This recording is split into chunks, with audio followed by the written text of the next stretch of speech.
अस्सलाम वालेकुम नाजरीन, मैं हूँ रामीन सैयद और आप देख रहे हैं प्रोग्राम ज़ेरे बहस। नाजरीन, पाकिस्तान, चीन और ख़ित्ते की सियासत में सिक्योरिटी पर एक बार फिर बड़ी सरगर्मियाँ नज़र आ रही हैं। इस्लामाबाद में चीनी वज़ीर ख़ारजा वांग यी आए, army chief general Asim Munir से उनकी मुलाकात हुई और फिर उस मुलाकात में कुछ बड़े अहम मौज़ूआत पर गुफ्तगू हुई। दहशतगर्दी पर बात हुई, इलाक़ाई सलामती और स्ट्रैटेजिक ताउन पर गुफ्तगू हुई।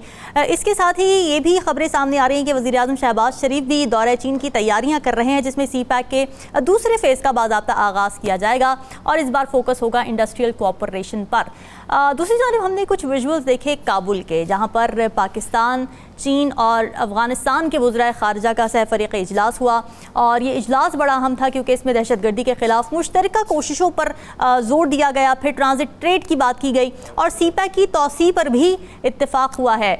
मगर पाकिस्तान की तरफ से अफ़गान सरजमीन से ज़ाहिर जो हमले हो रहे हैं, जो दहशत गर्दियाँ हो रही हैं, जो सेफ़ हेवन्स हैं वहाँ पर, उस पर संजीदा तहफ़्फ़ुज़ात का भी इजहार किया गया। दूसरी जानिब काबुल में हमने देखा कि पाक चीन अफ़गान वज़राए ख़ारजा का सहफ़रीक़ इजलास हुआ, जिसमें इन तमाम तर चीज़ों पर बात भी हुई है, कंसेंसस भी हुआ है और कुछ मुश्तरका कोशिशों पर भी ज़ोर दिया गया है, जबकि ट्रांजिट ट्रेड पर भी बात की जा रही है। और ज़ाहिर जो तहफ़्फ़ुज़ात पाकिस्तान के सामने रखे हैं उस पर नज़र ये आ रहा है कि चीन एक बड़ा इंपॉर्टेंट रोल प्ले करने जा रहा है। चीन बज़ाहिर इस साल इसका किरदार अदा करने जा रहा है क्योंकि उसके लिए ज़ाहिर है कि बेल्ट एंड ट्रेड इनिशिएटिव जो है वो सिर्फ मुआशी मंसूबा नहीं है बल्कि एक जोग्राफियाई स्ट्रैटेजी भी है। लेकिन यहाँ पर सवाल ये है कि क्या चीन पाकिस्तान और अफ़गानिस्तान को करीब ला पाएगा, जबकि पाकिस्तान तालिबान पर ज़ाहिर इल्ज़ामात लगाता रहा है। ग्रीवेंसेस भी हमारी और बड़ी जेन्युइन ग्रीवेंसेस हैं कि वो दहशतगर्द गिरोहों को अपनी सरजमीन इस्तेमाल करने देते हैं और फिर तालिबान को भी पाकिस्तान से कुछ ग्रीवेंसेस है क्योंकि अफ़गान महाजरीन के हवाले से बात करते हैं कि जी उनकी इंसानी हुकूक की खिलाफ वर्जियाँ की जा रही हैं। अब अगर आदाद-ओ-शुमार हम कुछ देखें तो ज़ाहिर बलूचिस्तान और KP के इलाकों में जहाँ पर CPEC का असर व रसूख भी है, वहाँ पर पाकिस्तान के अंदर सिक्योरिटी ब्रीचेस भी सामने आई हैं और बहुत सारे हमलों में चीनी बाशिंदे भी हलाक हुए, जिस पर ग्रीवेंसेस सामने आती रही हैं। चाइनीज़ जो एडमिनिस्ट्रेशन है उनकी भी। तो यही पहले सेगमेंट में हम यही बात डिस्कस करने की कोशिश करेंगे कि एक तो चीनी वज़ीर ख़ारजा की पाकिस्तान आमद, ये कितनी बड़ी सिग्निफिकेंस थी, और दूसरा ये सवाल कि क्या चाइना एक अहम मीडिएटर का रोल प्ले कर सकता है अफ़गानिस्तान और पाकिस्तान के दरमियान, और ये क्या ताल्लुकात चाइना की वजह से अफ़गानिस्तान और पाकिस्तान के एक नई नहज पर जाने वाले हैं। इसी पर बात करेंगे प्रोग्राम के पहले हिस्से में। हमें ज्वाइन कर रहे हैं सियाकारों का एक बड़ा ज़बरदस्त पैनल है, नजमुल साकिब साहब, PJ मीर साहब और ज़फ़र हिलाली साहब। आप तीनों का बहुत शुक्रिया। नजमुल साकिब साहब, सबसे पहले तो ये सिग्निफिकेंस ज़रूर हमें बताइए क्योंकि आपका बड़ा तजुर्बा भी है इस मामले में कि चीनी वज़ीर ख़ारजा पाकिस्तान आते हैं, आर्मी चीफ से मुलाकात करते हैं, इसकी कितनी अहमियत है। और दूसरा ये कि अफ़गानिस्तान और पाकिस्तान के दरमियान जो एक सालिसी की कोशिशें की जा रही हैं चीन की जानिब से, इस पर भी ज़रा हमें बताइएगा। सबसे पहले तो रामीन एक दो बातें करनी हैं जो कि पस मंज़र में हैं और फिर आपको ये सारा जो पेश मंज़र है ये समझ आएगा जी। बैनुल-अक़वामी ताल्लुकात में यानी इंटरनेशनल रिलेशंस में दोस्त और दुश्मन मुस्तकिल नहीं होते। ठीक है। जो मुस्तकिल चीज़ होती है वो आपका नेशनल इंटरेस्ट होता है, आपके इंटरेस्ट जो है ना वो रहते हैं, इस्तक़लाल के साथ मुस्तकिल रहते हैं। बाकी ये देखना कि जी इस वक्त की क्या सूरत हाल है, पहले क्या हुआ था, तो उसके लिए आपको पहले ये कुलिया समझना पड़ेगा। मसलन ये देखते हैं हम कि जंग अज़ीम दोम के बाद जो है वो फ्रांस और जर्मनी जो है वो आपस में गुत्थम गुत्था ये वो, लेकिन यही फ्रांस और जर्मनी हैं जो कि यूरोपियन यूनियन की बुनियाद डालते हैं और ये दोनों मुल्क जो हैं ये यूरोपियन यूनियन बनाते हैं। अभी अगर आप हालिया में यानी देख लीजिए, अभी आपको पता था कि रूस जो है वो बहुत ज़्यादा टेंशन है अमेरिका और रूस के दरमियान, लेकिन हम अलास्का की मीटिंग देखते हैं। अभी हम देख रहे हैं कि गलवान वैली में, ये 2020 की बात है, जिसमें कि चाइना और इंडिया जो है वो बाकायदा तौर पे गुत्थम गुत्था कॉम्बैट फाइटिंग होती है, और वो यूँ समझ लीजिए कि 40-42 साल से पहले भी देख लें तो इतनी बड़ी जंग नहीं हुई जितनी कि गलवान वैली में हुई लाइन ऑफ एक्चुअल कंट्रोल पे, जो कि चाइना और जो है भारत उसके दरमियान। अब देख लीजिए जयशंकर साहब जो हैं वो जय जयकार कर रहे हैं यानी चाइना की, कि चाइना ये और चाइना वो, इसलिए कि जो पहले उनके दोस्त थे अमेरिका, उन्होंने झंडी करा दी, उन्होंने कहा जाओ भाई अपना काम करो, 50% टैरिफ फलाना। तो पहले तो ये बात हमने तय कर ली कि आज के दोस्त कल के दुश्मन बन सकते हैं, ठीक बात है, और कल के दुश्मन जो हैं वो आज के दोस्त बन सकते हैं। जहाँ तक चीनी आपके हैं ना, हमारे ये दोस्त जो आए हुए हैं इधर पाकिस्तान में, वज़ीर ख़ारजा जी, इसमें सी पैक और दो तरफा मुआशी ताल्लुकात, खित्ते की सिक्योरिटी वगैरह, ये चीज़ तो कॉमन है कि आपने सी पैक में जो है वो रेलवे की अपग्रेडेशन करनी है, फिर गवादर का जो आपका वो है एयरपोर्ट वो फ़ाल हो गया है, ये चीज़ें तो कॉमन हैं। जो असली चीज़ें हैं ना दो तीन, जो जिस पे कि तबादला ख्याल बाकायदा तौर पे हुआ, जिस पे कि हमें पता था कि ये बुनियादी मकसद जो है वो इनके आने का यहाँ है, वो आपको बताते हैं और आपके नाजरीन को, और उसके बाद इस यानी गुफ्तगू को आगे बढ़ाते हैं। देखिए, अमेरिका और पाकिस्तान के जो हालिया हफ्तों में और महीनों में ताल्लुकात बहुत ज़्यादा गर्मजोशी के साथ आगे बढ़ते हुए नज़र आ रहे हैं। ये है एजेंडा नंबर 1। अच्छा, उसमें पाकिस्तान ने बताया, पाकिस्तान ने बताना है कि भाई हम चाइना को जो है ना, हमारा चाइना का जो हिसाब किताब है वो टोटली, वो डायमेंशंस ही मुख्तलिफ हैं, वो बॉल गेम ही डिफरेंट है। पहला ये। दूसरा ये कि चीन और इंडिया के ताल्लुकात जो अभी अच्छे हो रहे हैं, और उसमें हमें पता लगा है कि बॉर्डर सिक्योरिटी पे, बॉर्डर इश्यूज़ पे जो है वो गुफ्तगू शुरू हो गई है, और बाकायदा तौर पे ऐलान किया है न्यू दिल्ली ने कि हमारे चीन के साथ ताल्लुकात जो अच्छे हो रहे हैं। तो उसमें पाकिस्तान के कंसर्न्स हैं कि भाई हो क्या रहा है, आप इंडिया के साथ जो हमारा जानी दुश्मन है उसके साथ कर रहे हैं। तो ये आया आपका टॉपिक नंबर 2। तीसरा, पाकिस्तान और इंडिया ने अभी एक जंग की है, सख्त किस्म के हिसाब किताब चल रहे हैं, क्लैशेस हैं, और उसके बाद ये है कि सिंध तास मुआहदा, और उसके बाद आपका जो यानी पानी बंद करने का और खित्ते में टेंशन, ये तीसरा। चौथा, पाकिस्तान और अफगानिस्तान जिसका आपने जिक्र किया है, उसकी वजह क्या है, क्यों चीन इंटरेस्ट लेता है पाकिस्तान और अफगानिस्तान के ताल्लुकात ठीक हों, पाकिस्तान और इंडिया के दरमियान जो है देता हो, उनके हालात ठीक हों। इसलिए कि चीन का मकसद जो है वो बिल्कुल स्ट्रेट फॉरवर्ड है कि इस खित्ते में, ये जो सी पैक की आप बात कर रहे हैं, इस खित्ते में अमन होना चाहिए। एब्सोल्युटली। आपके जितने एनर्जी कॉरिडोर्स हैं वो ठीक तरह से हर एक को अपना हिस्सा मिले, और उनका जंग की तरफ होता ही नहीं है। वो जंग उस वक्त करते हैं जब उन पे मुसल्लत होती है, और वो बड़ा ठोक बजा के जवाब भी देते हैं। लिहाजा ये 3-4 चीज़ें हैं। अच्छा, और उसमें इस वक्त ये आखिरी बात कि पाकिस्तान को जो है वो क्या करना चाहिए। मेरे ख्याल में इस तरह की मुलाकातें अच्छी होती हैं, क्योंकि गलतफहमियां पैदा होने से पहले अगर ये मुलाकात हो जाए तो अच्छा होता है। फिर ये है कि पाकिस्तान ने कहना है कि चीन और पाकिस्तान के ताल्लुकात सरे फहरिस्त हैं, और उसके बाद ये है कि जो सबसे ज़्यादा इम्पॉर्टेंट चीज़ है कि अमेरिका और पाकिस्तान के ताल्लुकात में गर्मजोशी आसमान को छू ले, लेकिन चीन के किसी इतने से छोटे से मफाद पर भी आंच ना आए, ये होना चाहिए हमारा मतमाइना। ठीक है हिलाली साहब, ये जो ऑप्टिक्स हम देख रहे हैं स्ट्रैटेजिक कोऑपरेशन के, यानी एक तरफ पाकिस्तान के अमेरिका के साथ भी अच्छे ताल्लुकात हैं, गर्मजोशी देखने में आ रही है, दूसरी तरफ हम देख रहे हैं कि चाइना के साथ भी, अब चाइना का विजिट था पाकिस्तान में, और वज़ीर आज़म शहबाज शरीफ ने भी बीजिंग जाना है कुछ दिन बाद। तो ये जो एक न्यूट्रल बैलेंस नज़र आ रहा है, आपको ये कितना अच्छा लग रहा है, कितना पॉजिटिव लग रहा है, और इसकी इम्प्लीकेशंस क्या हो सकती हैं? To tell you the truth, मैं तो कुछ नहीं देख रहा हूँ, कोई खास चीज ऐसा नहीं हो रहा है जिससे मैं खुश हूँ। अच्छा। या पाकिस्तान खुश हो सके, इसलिए कि आप देखिए तो सही, ये कब से चल रहा है ये पाकिस्तान, चीन, पाकिस्तान और अफगानिस्तान, एक विजिट उधर, इनका एक मीटिंग तो हो गया है। क्या ये TTP का जो मसला है, this is the foremost issue for Pakistan. भाई खुदा के लिए कुछ कम हुआ है क्या? सेफ हेवन वो नहीं दे रहे? क्या उन्होंने पकड़ के निकाला है उनको? मैं तो कुछ नहीं देख रहा हूं। और जब तक ये नहीं होगा कुछ नहीं होगा।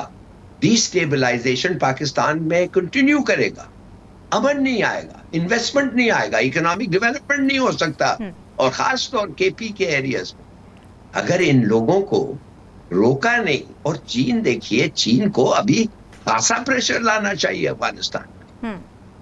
आफ्टर ऑल चीन के फाइनेंसेस के बगैर क्या चाइना के पास ये सलाहियत है, ये पावर है कि वो अफगानिस्तान को इन्फ्लुएंस कर सके, और पाकिस्तान की भी इसमें हेल्प हो जाए कि जो वहाँ पे सेफ हेवन्स हैं, जो पाकिस्तान में दहशतगर्दी कर रहे हैं, चाइनीज प्रेशर की वजह से अफगानिस्तान उनको डील करे? देखिए, अगर अफगानिस्तान क्या एक मेडिवल स्टेट रहना चाहता है, कौन इन्वेस्ट करेगा अफगानिस्तान में अगर चीन ने नहीं किया? और चीन से ज्यादा कौन करेगा? और चीन से बेहतर कौन करेगा? Who will be more friendly to Afghanistan than China? क्या अमेरिकन आएंगे? वो कभी नहीं आएंगे। और अगर वो आएंगे अपने एजेंडा के साथ आएंगे। इंडिया के पास ना पैसे हैं, और अगर इंडिया उधर आ जाए तो हम भी खुश नहीं होंगे। भाई चाइना को प्रेशर डालना चाहिए इन पे, और भी प्रेशर डालना चाहिए। मैं इतना प्रेशर नहीं देख रहा हूँ। और देखिए, मैं तो समझ ही नहीं सकता हूँ कि अगर अफगानिस्तान और चाइना पाकिस्तान की रिलेशनशिप ठीक ना हो, और उनका ये जो टीटीपी का मसला है हमारा, उनसे सॉल्व ना हो, और कोई स्टेप लिया जाए toward solution, I don't think there is anything to rejoice. क्या अब तक हम स्टेप देख रहे? कुछ हुआ है? अगर हुआ है तो बताएं। I want to be very, मैं तो बड़ा खुश होऊंगा। मैं कुछ नहीं देख रहा हूँ। और अगर इस रफ्तार में पेश चलेगा तो चलिए ठहरते हैं थोड़ा दिन, 3, 6, 9 महीने। उस 3, 6, 9 महीने में कितना इलविल होगा between Pakistan and Afghanistan as a result of TTP attacks on Pakistan, right, जो फंडेड, आर्म्ड, प्लानिंग, हर चीज उधर हो रही है अफगानिस्तान में। या आप नहीं कर सकते कुछ तो हमें इजाजत दें, हम जाके करते हैं। आप करते नहीं है कुछ, हम नहीं जा सकते इसलिए कि इंडिपेंडेंट मुल्क है और आपको अच्छा नहीं लगता है, हम समझते हैं। मगर आप फिर खुद कुछ नहीं कर सकते। ये कब तक चलेगा? ठीक है।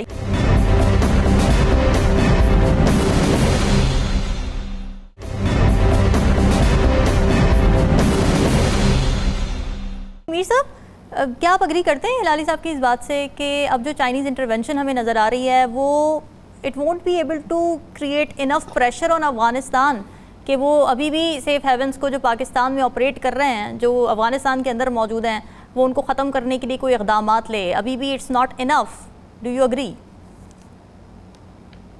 Is absolutely right. नंबर 1, अच्छा, देखें, इफेक्टी हम है, चाइना इफेक्टी नहीं है। हाँ, चाइना इफेक्टी है इन द सेंस कि अब जो ये मीटिंग होती है नरेंद्र मोदी की और प्राइम मिनिस्टर की, उनकी I don't know president Jin Jinping मिलते हैं नहीं, लेकिन वो किस मुंह से बात करेंगे? Because China understands and knows कि जो चाइनीज मारे जाते हैं वो पाकिस्तानी नहीं है। अब ये जो प्रोजेक्ट है, ये इंडिया पूरी कोशिश कर रहा है कि इसको बिल्कुल इसको खत्म करे।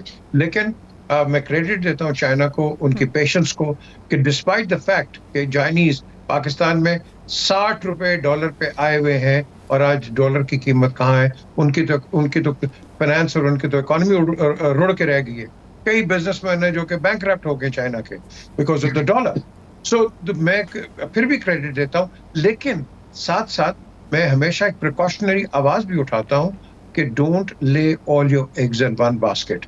याद रखो, हमने वेस्ट के साथ भी चलना है, हमने ईस्ट के साथ भी चलना है। हमने ऐसा टिल्ट नहीं दिखाना।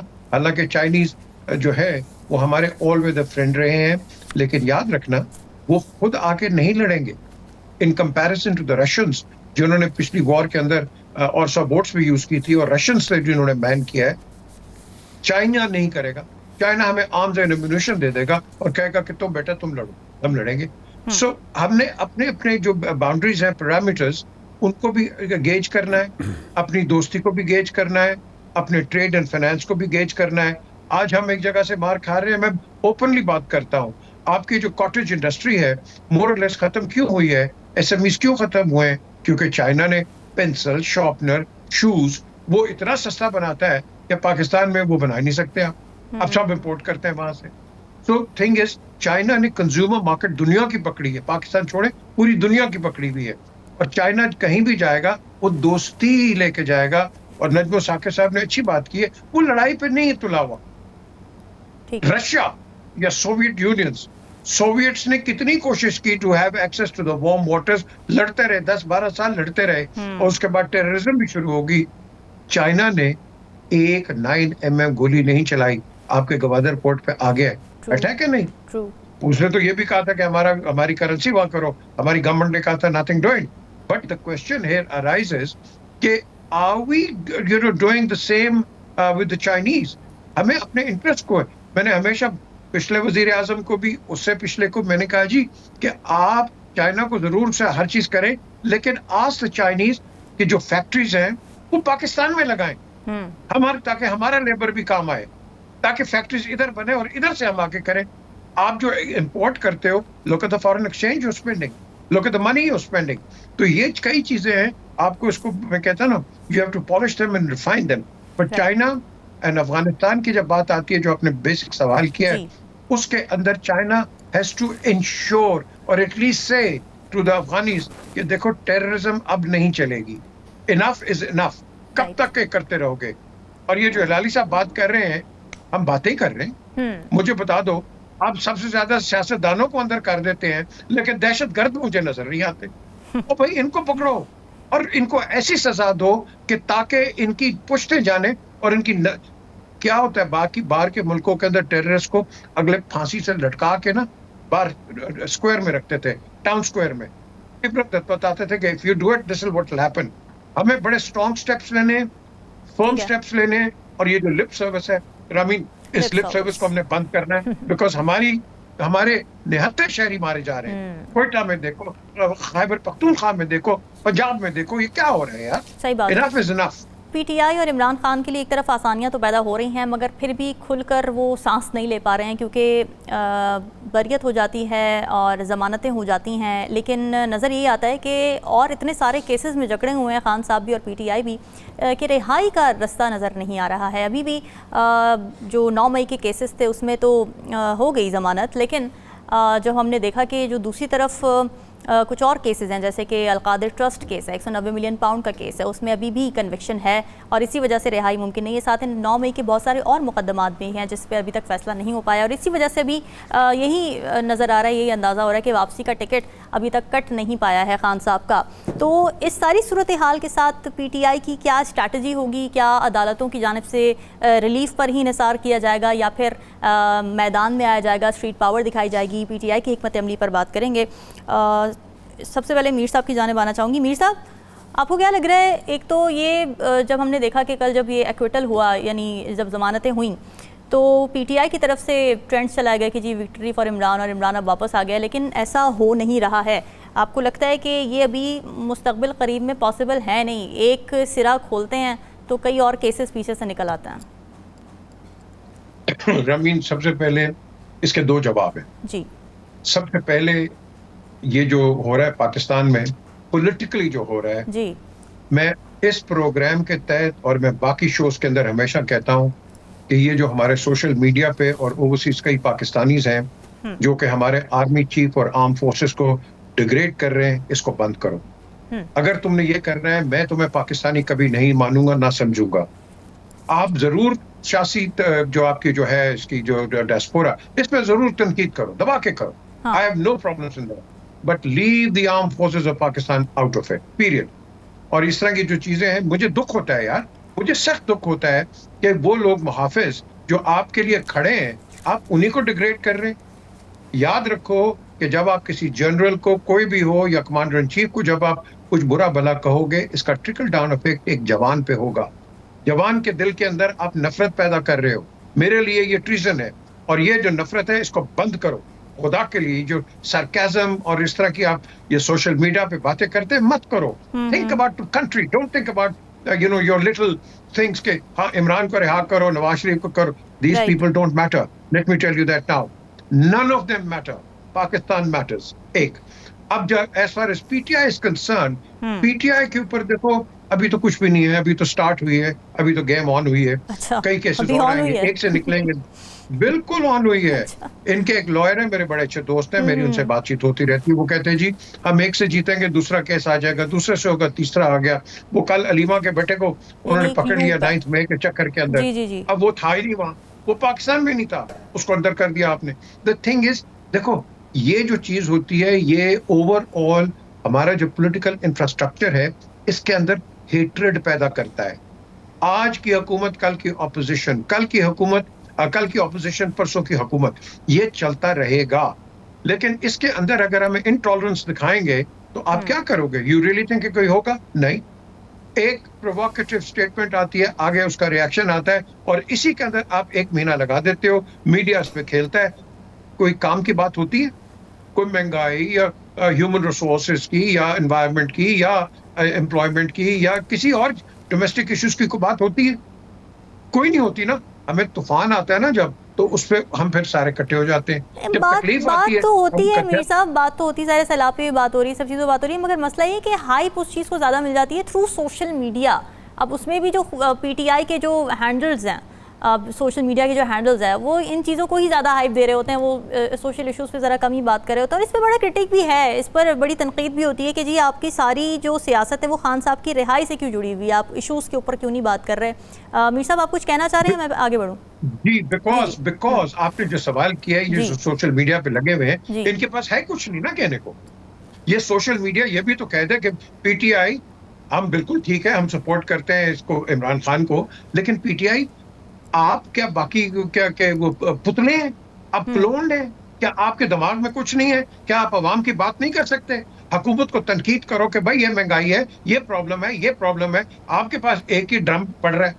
यस, आप बिल्कुल फाइट करो अपने लीडर के लिए। नवाज शरीफ के लिए भी किया, जरदारी के लिए भी किया, बेनजीर के लिए भी किया, हर एक के लिए किया। लेकिन यार आपको पब्लिक को अपना मैंडेट तो दो। आपके पास तो मैंडेट ही नहीं है। आपका मैंडेट जो है वो मेंढक है। ये मेंढक कभी इधर से फुदक के कभी उधर चले जाता है उधर। आप जरूर करो जो मर्जी करो with in the domains of law, but at the same time do not, आप एक बिल्कुल वो जो कहते हैं ना फ्रंटिस्पीस जो आपका है कि आपकी कन्फ्रंटेशन है, और ये जो कन्फ्रंटेशन है, जो भी हुकूमत होगी वो अच्छे तरीके से नहीं चल सकेगी। आपका इंटरनेशनल पर्सपेक्टिव खराब हो जाता है, आपकी रेपुटेशन खराब हो जाती है कि देखो वो पाकिस्तान में ये हो रहा है तो हम अगर जाके बिजनेस करेंगे क्या होगा। ठीक है, मैं तो सुप्रीम कोर्ट में था जब ये रेकॉर्ड के मैनेजर्स आए, उन्होंने कहा we don't think we want to come to Pakistan again. जब जस्टिस इफ्तिखार ने वो स्क्रीन लगा दी थी सुप्रीम कोर्ट के अंदर और विजुअल बता रहे थे जी कि क्या हुआ। अगर हम इस तरह के काम करते रहेंगे रामीन, आपके पास कोई इन्वेस्टर नहीं आएगा। याद रखें, ये थोड़ी बहुत आ जाते हैं, वो कहते हैं ना टांका पट्टी लगा के आ जाते हैं, लॉन्ग टर्म कोई नहीं बैठेगा। हमने अपने माहौल को ठीक करना है, गवर्नमेंट ने भी और अपोजिशन ने भी। That is the way forward.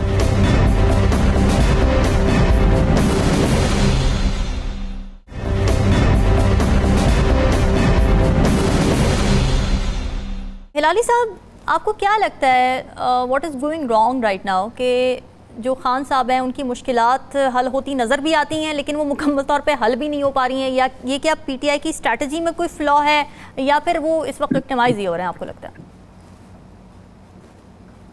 नहीं, मेरा अपना ख्याल ये है कि हमारे पॉलिटिकल लीडर्स सब ने कहा है, इंक्लूडिंग इमरान खान, कि ये फौज हमारी है, ये फौज हमें हमारा फर्स्ट लाइन ऑफ डिफेंस है। राइट। सवाल ही नहीं पैदा हो सकता कि हम इस फौज के बारे में ऐसी चीज कहें जो उनका मोराल को हर्ट करे या उनको दुख दे। मगर हुआ है 9 मई को बकौल 9 मई हुआ। अब वो कह रहे हैं कि हम नहीं करते, हम नहीं मानते। अब आप कह रहे नहीं फिर भी हुआ, तो भाई लीडर ने तो 10 दफे कह दिया है कि ये हमारा फौज है, हमारी आर्मी है, हमारा हर चीज है, इसके बगैर पाकिस्तान रह नहीं सकता, कह दिया है। और अगर आप समझते हैं कि उसकी पार्टी में कुछ लोग हैं जो फिर भी कुछ ऐसी हरकतें की है जो नाकाबिले बर्दाश्त है, तो पनिश देम। राइट। आप पनिश कर दिया है ना, 10-10 साल दे दिया है आपने।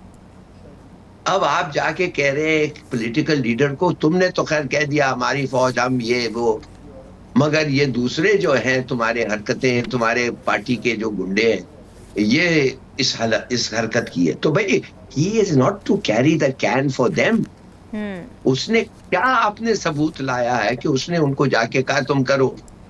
अगर सबूत हो लाओ, और अगर सबूत हो तो ऐसा हो कि मजबूत हो। कह दिया है 10 दफे, लीडरशिप ने कहा है कि नहीं। अब आप सबसे बड़े पॉलिटिकल पार्टी इन पाकिस्तान, सबसे पॉपुलर जो इस वक्त लीडर है, उसके साथ ये कर रहे हैं, नहीं तुम्हारी पार्टी ने फौज को ये किया, और नहीं अब तुम्हें सजा होना चाहिए इसलिए कि तुम्हारे पार्टी के लोगों ने ये किया है, तुम उनको रोक सकते थे, तुम उनको ये कह, तुम हाँ में हाँ मिला के क्यों किया? What I'm trying to say is these are, देखिए आपके पास अगर सबूत है तो ले आए। लेकिन आपको लगता है हिलाली साहब के लीडर को नहीं अकाउंटेबल ठहराना चाहिए, उसके फॉलोअर्स जो मर्जी करें, आप ये समझते हैं?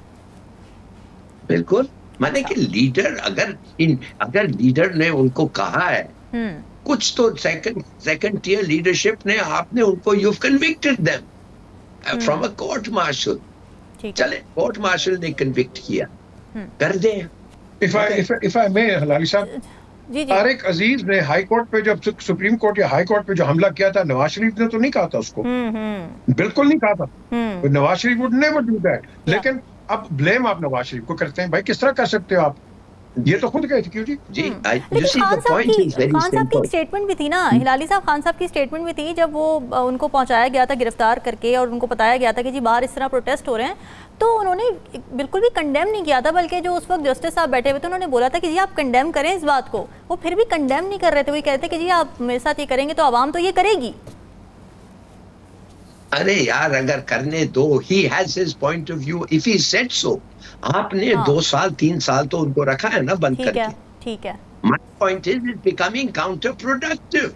खुदा के लिए आपको पता है कि मुजीबुर रहमान ने अगरतला कंस्पिरेसी केस में ये नहीं है जाके गुंडागिर्दी करो किसी के साथ या 1-2 घर वर के गेट और शीशे तोड़ो, उसने अगरतला में इंडिया के साथ वो क्या कहते हैं, ही वाज अ ट्रेटर, उसको आप फॉरगिव करके उसको आपने कहा फिर भी तुम हरकत जो तुमने जो किया doesn't matter, stand in the elections if you wish. और क्या हुआ, नतीजा क्या हुआ, हर सीट जीत गया वो। और अगर फिर भी वो पाकिस्तान नहीं छोड़ना चाहता था, खुद कहता था, मैं मिला उससे जब पाकिस्तान आया 73-74, क्या कहते हैं वो जो इस्लामिक समिट के लिए जो आया था, मैं मिनट्स ले रहा था मीटिंग के। He had it not in his mind to separate from Pakistan. उस वक्त अगर उसके साथ political dealing होती तो शायद पाकिस्तान बच जाता। You see, you can't have political. Master, I'll conclude by saying there is no military solution to a political question. Absolutely. और अब एक political aspect है, अब इस पॉलिटिक्स को कंसीडर करो and think what is best for Pakistan. Absolutely, बिल्कुल, ये आपने बड़ा अच्छा कंक्लूजन दिया। नजमुल साकिब साहब, ये डिबेट जो छिड़ गई है इस पे भी आप प्लीज़ ज़रा शामिल हो। एक तो ये कि पहले तो ये कि 9 मई के क्या बादल छट गए हैं या अभी भी ये मसला रहेगा, और दूसरा ये कि ये बड़ी इंटरेस्टिंग डिबेट अभी छिड़ी है कि क्या एक लीडर के फॉलोअर्स जो मर्जी करें और लीडर उसको कंडेम भी ना करे तो क्या वो लीडर कसूरवार है कि नहीं है? इन दोनों सवालों से भी पहले एक तो अहम चीज़ें हैं, मैं क्विकली ज़रा कर दूं क्योंकि आपके देखने वालों में बहुत सारे लोग ऐसे हैं जिन्होंने कल ये खबर पढ़ी कि ज़मानत हो गई है तो वो समझे कि खान बाहर आ गए। तो सबसे पहले तो उनको ये बताना है कि ज़मानत मिली है, रिहाई नहीं मिली, ट्रायल अभी चल रहा है, खान अभी तक जेल में है। और उसकी बुनियादी वजह यह है कि उन पे कुछ एक आध अल-कादर ट्रस्ट जैसी चीज़ें हैं जिस पे उनको कैद हो चुकी है। ये 9 मई का ट्रायल भी अभी होना है। तो ये तो हो गई पहली बात। ठीक है। दूसरी बात ये है कि माफ़ी पे बात करना बड़ा ज़रूरी है कि क्या माफ़ी यानी फ़र्ज़ करें मैं कत्ल करता हूँ और मैं माफ़ी मांग लेता हूँ, तो आप यकीन कीजिए रामीन कि ये जेलों में जितने मुजरिम हैं ना बैठे हुए, माफिया मांग लेंगे, ये सारे आ जाएंगे जी बिस्मिल्लाह करके असी भी माफ़ी मांगने हैं, सानू भी माफ़ करो। तो क्या माफ़ी मांगने से आपके तमाम जुराइम धुल जाते हैं? ये है दूसरा पॉइंट। तीसरा पॉइंट, आप कहते हैं कि जी ये सियासी मामलात हैं, ये सियासी मुकदमे हैं, ये सियासी तौर पे जो है वो हमें फंसाया गया है। अगर ये सियासी मुकदमे हैं तो अदालतों में क्यों गए हुए हैं? अगर आप सियासी मुकदमों की बात कर रहे हैं तो उसको सियासी तौर पे हल करें ना, लेकिन उसके लिए कोई सियासी हल निकालें। नजमुल साकिब साहब, प्रेसिडेंट भी तो देखे ना, क्यों नहीं होता? अभी अभी हमने देखा सुप्रीम कोर्ट से ऑर्डर्स हैं और फिर उसके बाद दौड़ें लगी हुई हैं कि एयरपोर्ट पे जाके साइन कराए जाएं। तमाम किस्म के हिसाब किताब साफ कैसे हुए? देखिए अब आते हैं आपके उन तीसरे पॉइंट की तरफ जी कि अगर लीडर कोई गलती करता है तो फॉलोअर्स का क्या है? देखिए फॉलोअर्स तो बेचारे फॉलोअर्स होते हैं और खान के जो फॉलोअर्स हैं वो तो इतने मासूम हैं, उनको सिर्फ इस वक्त ये चाहिए कि खान बाहर आ जाए। उनको इससे, और ये जो आप कह रहे हैं जी उनको मुआशी तरक्की में हिस्सा लेना चाहिए, उनको देखना चाहिए मुल्क में एजुकेशन कैसी चल रही है, और पहले आप ही तो एजुकेशन हासिल कर लें, पहले उनको खुद तो एजुकेशन हासिल कर लेने दें, तो फॉलोअर्स को तो छोड़ दें आप। देखिए, लीडर रिस्पॉन्सिबल होता है और उसको रिस्पॉन्सिबिलिटी लेनी भी चाहिए। मैं अगर कमांडर हूं किसी जगह पे, मैं अगर सफ़ीर हूं किसी जगह पे, मैं वज़ीर हूं किसी जगह पे, मेरी वजारत में बहुत सारे जो हैं वो यानी ऑफिसर्स हैं, स्टाफ के लोग हैं, क्लर्क्स हैं, एटसेट्रा। मिनिस्ट्री में कोई बड़ा फड्डा होता है, मिनिस्ट्री में कोई बड़ा हंगामा होता है, हालांकि मेरा उसमें लेना देना इतना नहीं है, मैं सिर्फ वजीर हूं, लेकिन मैं जिम्मेदारी लेता हूं। मिसाल के तौर पे खुदा ना खास्ता रेलवे का एक बड़ा हादसा पेश आता है, 2 ट्रेनें आपस में टकराती हैं, ये वजीर ने तो नहीं किया ना। लेकिन हमारे यहाँ क्या होता है, हमारे यहाँ होता है कि आंकड़ा बदलने वाले को, आंकड़ा बदलने वाले को चेंज कर दिया जाता है, वो बेचारा पहले ही गायब हो जाता है, क्योंकि गल मेरे ते ही आनी है। सही बात है, वजीर को लेना चाहिए। तो इसमें तो कोई दो राय है ही नहीं। अगर आप लीडर हैं तो जिम्मेदारी लीजिए, और उन चीजों की भी जिम्मेदारी लीजिए जो आपने नहीं की और उसका जो है वो नाम आ रहा है आपके फॉलोअर्स पे। लीडर की बड़ी जिम्मेदारियां होती हैं भाई। ठीक बात है, बिल्कुल बड़े अहम पॉइंट्स आप सबने दिए। वापस आएंगे नाज़रीन को, यहीं से आगे बढ़ाएंगे एक ब्रेक के बाद।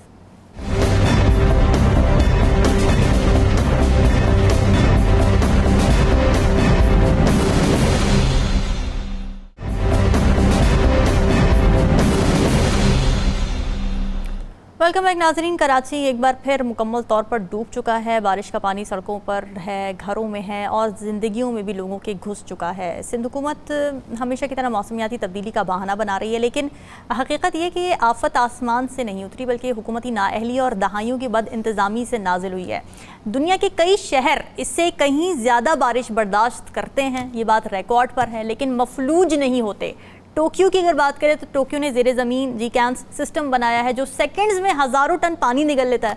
फिर अगर कुआलालंपुर की बात की जाए तो वहाँ पर ऐसा स्मार्ट टनल बनाया है जो आम दिनों में एक हाईवे के तौर पे काम करता है, मगर जब बारिशें होती हैं तो निकासी का रास्ता बन जाता है। इसी तरह अपने पड़ोसी मुल्क मुंबई की बात कर लें, भारत के शहर मुंबई की बात कर लें जो कराची से कहीं ज़्यादा बारिश सहता है, वहाँ पंपिंग स्टेशन हैं, होल्डिंग पॉन्ड्स मौजूद हैं ताकि शहर रुके ना, जमूत का शिकार ना हो। यानी दुनिया ने नाज़रीन मनसूबाबंदी की टेक्नोलॉजी इस्तेमाल की है और बारिश को भी हकीकत माना है, टेक्नोलॉजी को हकीकत माना है और इन दोनों को हकीकत मानकर हल निकाला है।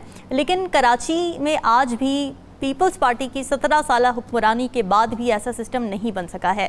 अब सिंध हुकूमत और शहरी इंतज़ामिया बार बार मौसमियाती तब्दीली को बहाना बनाती है, लेकिन हकीकत यही है कि ये तबाही आसमानी आफत का नतीजा नहीं है, बल्कि दहाइयों की बद इंतज़ामी है, करप्शन और नाकिस मनसूबाबंदी का तोहफ़ा है।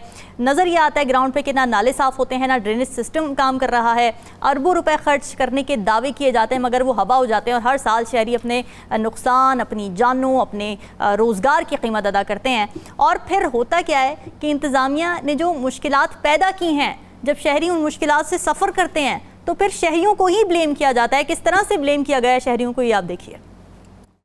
बड़ी मैंने बातें सुनी आपकी, बहुत ही एहतराम के साथ आपकी मीडिया पे। इंतजामिया तैयार नहीं थी, पता भी था बारिश हो रही, फिर भी सड़कों पे पानी। नाले जो है वो साफ नहीं हुए, नाले साफ नहीं हुए तो ये पानी कहाँ जा रहा है? नाले रातों रात हमने साफ कर लिए। पहले हमने स्कूल बंद किए थे, फिर हमने कहा आम तातील को। ये आम तातील है जो आपको नजर आ रही है। आधा घंटा बारिश हुई है, अभी सब दफातर से निकल के घरों को जा रही है। अगर खुदा ना खास्ता बारिश तेज हो जाए अभी, ये सब रोड पे फंसेंगे। ये एहसास कब होगा हमारी शहरियों को? कहेंगे कि जी खुद क्रिटिसाइज कर रहे हैं लोगों को। मैं क्रिटिसाइज नहीं कर रहा हूँ, मैं कह रहा हूँ अगर हुकूमत फैसला करती है उस पर अमल भी तो करे। तो जनाब, इसे कहते हैं विक्टिम ब्लेमिंग और इसे कहते हैं गैस लाइटिंग, यानी जो इंसान सफ़र कर रहा हो उसी को ये बता दिया जाए कि तुम असल में अपनी ही वजह से सफ़र कर रहे हो, जबकि वो जो सफ़रिंग है वो किसी और की पैदा करदा होती है। ज़फ़र इलाली साहब, हमारी अब से कुछ दिन पहले जब ये अर्बन फ्लडिंग हुई तो मेयर कराची मुर्तज़ा वहाब से भी बात हुई, तो वो ये कह रहे थे कि जी इतनी ज़्यादा बारिश हो गई, हमारी जो ड्रेनेज कैपेसिटी है वो इतनी है नहीं। फिर हमने उनसे पूछा कि जी ड्रेनेज कैपेसिटी आप कब बढ़ाएंगे, इतने सालों से आप एडमिनिस्ट्रेशन में क्यों नहीं अभी तक इस पर काम किया? तो उन्होंने कहा जी तजावुज़ात बहुत ज़्यादा है, बिल्डिंग्स गिरानी पड़ जाएंगी, इस वजह से ये सिस्टम नहीं ठीक हो सकता, पूरा कराची उखाड़ना पड़ जाएगा। यानी इन समरी उन्होंने ये बोल दिया कि जी हमारे तो हाथ में ये है ही नहीं, ये तो पूरा कराची ही उखाड़ना पड़ जाएगा। तो ये तो एक अनसॉल्वेबल सी चीज़ नज़र आ रही है। तो ऐसे में फिर कराची के वासी क्या करें हिलाली साहब? देखिए जी, आपने बड़ी अच्छी बात की। 17 साल तक they haven't a clue, they don't know nothing. आप देखिए तो सही, जिधर जिधर स्कूल्स आजकल खुले, अस्पताल किधर, अस्पताल का स्टोरेज सिस्टम, स्कूल्स का जो स्टोरेज कंटोनमेंट्स, क्या क्या एरियाज हैं। आप दुबई जाके देखें कि स्पेशल एरियाज है कार्स और शॉप्स के लिए, होम्स के लिए, इसलिए कि डिफरेंट काइंड ऑफ स्टोरेज जरूरत होती है, और दुबई में इतना बारिश नहीं होता है। लो लेट्स गेट इट स्ट्रेट। एक और चीज आपको जरूर मैं बता दूं कि तबाही हो गई है अप्लायंसेस की। ये लोग जिनके अप्लायंसेस वो होता है ना, वो क्या कहते हैं, वो उसको फ्लक्चुएट जब करता है करंट, तबाह हो जाता है। Thousands of rupees, lakhs of rupees को एक घर में ये हुआ है। 2 बड़े फ्रिज वो खत्म हो गए, वो ठीक नहीं हो सकते, आग लग गई, शॉर्ट्स हो गए। ये सब बातें छोड़े, who will come to want to live in this city जिधर आप कुछ तैरना अगर नहीं आता है तो खतरा है मरने का, और अगर गाड़ी के अलावा किश्ती नहीं होती आप बाहर नहीं जा सकते। It's a disgrace. और धड़ाधड़ स्कूल्स और ट्रैफिक जैम्स देखिए, स्कूल्स की हालत देखिए। एक मसला नहीं है। आई एम सॉरी, इसका मसला हल एक ही चीज है कि आप एक पूरा एक प्लान बनाएं, बाहर से खुदा के लिए बाहर से लोगों को लाएं, या 1-2 जो आपके पास हैं उनको कहें, and forget about any other constraints, उनको कहें कैसा बच सकता है। और जो लोग मरते हैं, बच्चे डिसअपीयर हो जाते हैं बीच रोड पे, बीच पेवमेंट पे, इट्स अ हॉरिफिक साइन। ये मैं कहता हूँ, लोग ऑब्जेक्ट करते हैं, तब failed state, these are all signs of a failed state. अब माने तो एब्सोल्युटली, और कोई जिम्मेदार नहीं है, सिर्फ स्टेट जिम्मेदार है, इंतजामी जिम्मेदार है। नजमा साकिब साहब, ये बड़ी डिबेट होती है कि जी क्लाइमेट चेंज है, हम क्या कर सकते हैं, कुदरत की तरफ से हो रहा है जो भी हो रहा है। क्या वाकई इतनी बेबस होनी चाहिए एक शहर की इंतजामिया? सबसे पहले तो वो सोच देख लीजिए जो मेरे दिमाग में परसों आई जब मैंने वो बहता हुआ कराची देखा, कि वो लोग जो कहते थे मसलन पीपल्स पार्टी वाले कि कराची हमारा है, वो जो इस्लामी जमात वाले कहते थे कि कराची हमारा है, वो जो कहते थे कि ये कराची तो असल में महाजरों का है, वो जो कहते थे नहीं जी ये चूँकि इसमें पश्तून भी आ गए हैं, पंजाबी भी हैं, तो कराची तो हमारा है। और गवर्नमेंट कहती है कि कराची हमारा है क्योंकि सबसे बड़ा शहर है और उसमें हिसाब किताब, और कराची तो सबसे पहले आपका कैपिटल था। वो लोग किधर हैं जो कहते थे कि कराची हमारा है? इस वक्त किसका है कराची? जब मुसीबत पड़ी है तो किसी ने कोई बात ही नहीं की कि भाई अभी तो हम कह रहे थे कराची हमारा है। उर्दू स्पीकिंग, ये जो कराची है ये असल में उर्दू स्पीकिंग का है। तो मुझे जरा ये बता दीजिए कि इस वक्त जब कराची डूब रहा है किसका है? आपने मौसमियाती तब्दीली की बात की है। देखिए क्लाइमेट चेंज पे हमारे पास सिर्फ एक टॉकिंग पॉइंट है, इसके अलावा हमारे पास कुछ नहीं है। और वो टॉकिंग पॉइंट ये है कि पाकिस्तान में ग्रीन हाउस गैसेस जो है ना वो 1% से लेस है। इसके अलावा मुझे बता दीजिए कि आपके पास कोई क्लाइमेट चेंज का कोई हल मौजूद है। दूसरा, ये जो नकासी आपका सिलसिला है ये परसों शुरू हुआ है। ये जो क्लाउड बस्ट हुआ है या ये जो बारिशें फ्लैश फ्लड्स आए हैं ये परसों हुआ है कि ये नकासी आपका चल रहा है बरसों से। और फिर जो आपके ये नाले हैं ये परसों की बात है, कल की बात है। आप किसको बेवकूफ़ बना रहे हैं? आखिर में सिर्फ ये बताऊंगा कि आप प्लानिंग कर लीजिए, आप कोई पॉलिसी ले आइए, आप कुछ भी कर लें ये नहीं होगा। कराची में नकासी आपका नहीं होगा, प्लानिंग नहीं होगी किसी किस्म की। सिर्फ एक चीज़ हो तो ये सारे का सारा निज़ाम बहुत जल्दी ठीक हो सकता है। और वो क्या है? मेरे अपने ख्याल में जब सिंध में किसी हुकूमत को ये पता लगेगा कि ये जो अवाम बह रहे हैं इन्होंने कल वोट देना है और इनका वोट गिना जाएगा, और अगर इनके वोट हमें नहीं मिले तो हम ये हुकूमत नहीं कर सकेंगे। ये वो वाहिद हल है जिसके ज़रिए आप कराची में क्या पूरे पाकिस्तान में हिसाब किताब सीधे कर सकते हैं। वो इक़्तिदार के रास्ते जो हैं उस पे अवाम को दीजिए, अवाम के हाथ में दीजिए। और वो वोट पूरी दुनिया में माना गया है कि एक बंदे को पता है कि ये वोट है मेरा, मैं देखूंगा तुम्हें, तुमने ये निकासी आपका बंदोबस्त नहीं किया, तुमने क्लाइमेट चेंज का हिसाब किताब नहीं रखा, मैं एयरपोर्ट जा रहा था, मैं नहीं जा सका, मेरी गाड़ी बह गई है, मेरी बेटी का जहेज बह गया है, और आने दो अगले इलेक्शंस, आने दो अगले इलेक्शंस, और फिर मैं देखूंगा और मैं देखूंगी। ये वाहिद हल है। इसके अलावा अगर आप कहें कि जी वो ठीक हो जाएंगे, बाकी तो सारा ये है। और आखिर में भी बताऊंगा आपको खलील जिब्रान का ये जो आपने बात की ना कि यानी ये जो गैस लाइटिंग वगैरह की, देखिए कितनी गलत दलील दी खलील जिब्रान ने। उसने कहा कि कत्ल जब होता है तो मकतूल भी बराबर का शरीक होता है इसमें, इसलिए कि अगर वो ना होता वहां पे तो कत्ल ही ना होता। ये वो दलील है जो कि आज इस वक्त कराची में हुक्मरान हमें दे रहे हैं, साहब हमें दे रहे हैं, मुर्तज़ा वहाब साहब हमें दे रहे हैं। मीर साहब, मसले का हल क्या है? कराची की ड्रेनेज कैपेसिटी मसला है, तजावुज़ात मसला है, या वहाँ के हुक्मरान मसला है? मसला है आपको न्यूरोसर्जन्स चाहिए ब्रेन ट्रांसप्लांट के लिए, क्योंकि जब तक इनके ब्रेन ट्रांसप्लांट नहीं होंगे ये नहीं होंगे। सबको पता है कि आपका सीवरेज सिस्टम, ड्रेनेज सिस्टम अंग्रेज छोड़ के गया है। आपने, आपकी आबादी बढ़ गई, आपने अनप्लान्ड आपने बिल्डिंग्स बना दी, और अनप्लान्ड बिल्डिंग्स बना के, जैसे मैंने पहले भी कई दफा कहा है, बिल्कुल इसमें हुकूमतें होती हैं, उनका काम होता है कि लॉज इन्फोर्स करें। हमारे जो अवाम है, बड़ी बदकिस्मती से मैं कहता हूँ, ये डंडे से चलने वाली है। जितने प्लास्टिक्स और गंद शंद है आप फेंकेंगे, आपके गटर्स तो बंद होंगे ना। आपके नाले जो ओवरफ्लो करते हैं because of bad drainage. Bad drainage क्यों है? क्योंकि प्लास्टिक्स गटर्स में गए हुए हैं। तो आप फाइन्स करो यार, फाइन नहीं करेंगे। क्यों नहीं करेंगे? वोट बैंक खराब होता है। यही आपका ट्रैफिक का हाल है, फाइन बढ़ाएंगे नहीं, वोट बैंक खराब होता है। तो द क्वेश्चन इज कि अगर आप अपनी जाने इस तरह ही बचानी है, आप तो लोगों का नुकसान कर रहे हो। बाकी के ममालिक के अंदर अगर आप इस तरह की कोई हरकत करोगे, आपको फाइन पड़ेंगे, आप दोबारा नहीं करोगे, और आपकी अपनी जिंदगी आसान होगी। हम अपनी हुकूमतें बचाते हैं लेकिन अवाम को नहीं बचाते। आपको रीप्लान करना है। और जब भी कोई बिल्डिंग्स बनती है उसमें पुलिस भी होती है, उसमें आर्किटेक्ट भी होता है, उसमें फायर ब्रिगेड भी होती है, हॉस्पिटल्स होते हैं, इमरजेंसी सर्विसेज इन्वॉल्व होती है, तब आपको प्लानिंग परमिशन मिलती है। यहाँ तो एक आ गया, ले जाओ। तो क्वेश्चन है कि हम सोचते नहीं। आप रोड बनाते हैं, तो हफ्ता रोड चली नहीं, रोड फिर खुदाई हो गई। भाई ड्रेनेज पहले क्यों नहीं डाली, पहले क्यों नहीं प्लान किया? We are a nation in a rush. तो ये सारी चीजें जो आप सवाल कर रही हैं, हमें अपने आप को सब्र तहम्मुल से जरा लॉन्ग टर्म सोच पे रखना चाहिए। हम नहीं कर रहे वो। हम हर साल, आप अगले साल भी यही सवाल करेंगी, ये अगले साल भी यही सवाल कर रहे हैं। नाज़रीन, सवालात आपके लिए छोड़ के जा रहे हैं, फिर दीजिएगा। हमें दीजिए इजाजत। अल्लाह हाफ़िज़।